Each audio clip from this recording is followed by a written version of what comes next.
We hope you have enjoyed today's debate. In October, please join us again for the Chamber of Commerce's final debate with gubernatorial candidates, sponsored by Bangor Region Chamber of Commerce and Eaton Peabody. We're all set. Okay, thank you very much. First question is going to go to Livy Mitchell, and it comes from a chamber member, Earl Black of Town & Country Realtors. Here's his question. The forest products industry has been a key to the Bangor region economy for centuries. What's your plan to preserve what remains of the industry, and once preserved, what must we do to make that sector grow?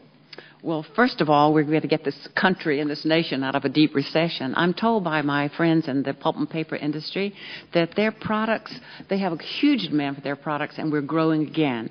As we've talked about all of this evening, we are using innovation. As you look at the paper mills across this state who are the users of the pulp and paper industry, of the pulp from our forests, which are great, they are using innovation. They're using old machines to create new products, and they truly are moving forward as they're updating their equipment and growing.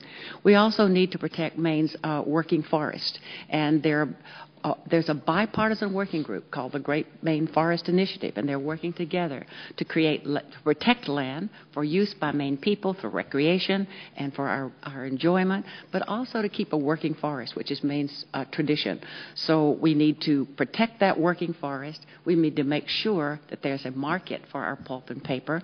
And part of that also includes investment in transportation. Part of the bond issue is a rail line in Aroostook County, which is going to help Fraser Paper keep its products moving to market without adding 30,000 new trucks to the highways.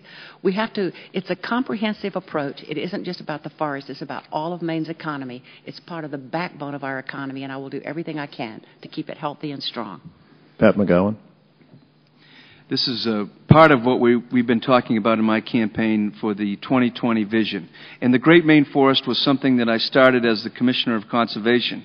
And what we're doing with the Great Maine Forest is we're connecting certified timber and fiber from the healthiest forest we've had in 75 years. There are more standing trees today than there have been in 75 years in Maine. We will connect it with renewable energy, wind power, biomass, long-term contracts. We will tie them together to the mills, to the towns, and more importantly, to the jobs and the families, so that those jobs in the mills where my cousins work at Somerset Sappy and where my friends work at Old Town Fuel and Fiber and Lincoln Pulp and Paper and Millinocket and Madawaska, those will be the new green jobs created right here in Maine, because we will have 100% certified fiber that the world wants. Time Inc. Paper Company, Land's End, LL Bean. Those are the folks that want 100% certified Maine paper to put in their catalogs and their magazines. We're giving them about 50% of that now. We keep the wood in Maine and add the value in Maine. We keep the energy in Maine and tie it to the mills and the families with long-term contracts, and we will have a forest that will be healthy in 50 years and 100 years, and these jobs will be here, making cellulosic ethanol and making the best paper in the world. Rosa Scarcelli. We have been sustaining our land in Maine for hundreds and hundreds of years, and I'm tightly connected to the wood products industry, and I can tell you exactly what they need. They need stability in the regulatory environment. They need stability in the tax incentives. They need lower energy costs.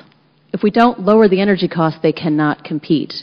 And they're going to need a trained workforce because, believe it or not, they're going to see a shortage in the next 5 years of people that can work in their mills because the jobs are fewer, but they're higher tech and they're higher paid.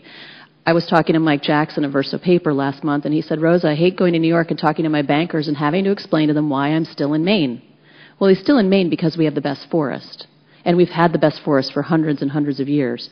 But we need to make this a good place to do business, whether it's in the forest industry or it's in any other industry. Manufacturing can survive here in Maine, but we've got to focus on those things. Energy, the regulatory environment, the tax structure. The incentives need to be stable. They need to know what they're going to get from year to year to year. Now, renewable, green certified paper is important. We have enough trees. We need more jobs.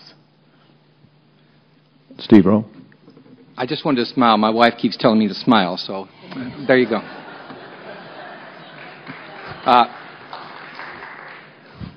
She liked that. There are about 9,000 people that are currently employed in the pulp and paper industry, and it's always going to be, I think, a big part of Maine's future.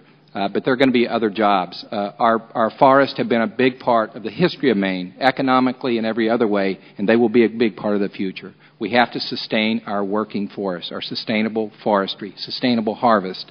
I'm a big advocate for the forest initiative, using conservation easements to protect forests, to protect sustainable harvesting, at the same time making the forest available for traditional uses, and also limiting development. I think that's important going forward. But again, the challenges are high energy, the challenges are transportation. We have to stabilize cost, we do. It's not just energy, it's health care. We have to stabilize costs, not just for the wood products industry, but every industry in this state. We have to find niche markets. Now, there are some. We're using these paper-making machines to make products today that are very different than in the past, and you see them all over the world. They're used on upholstery and cars. They're used for many different purposes. You see them in purses and different things. But we have to find other uses for wood, and that's going to be biofuels. It's going to be advanced wood composites. We don't know in the future what we're going to make from these nanocellulose fibers, but it's going to be something real important to humankind. The key is to do the R&D here in Maine, to do the commercialization here, and do the manufacturing here in the state of Maine.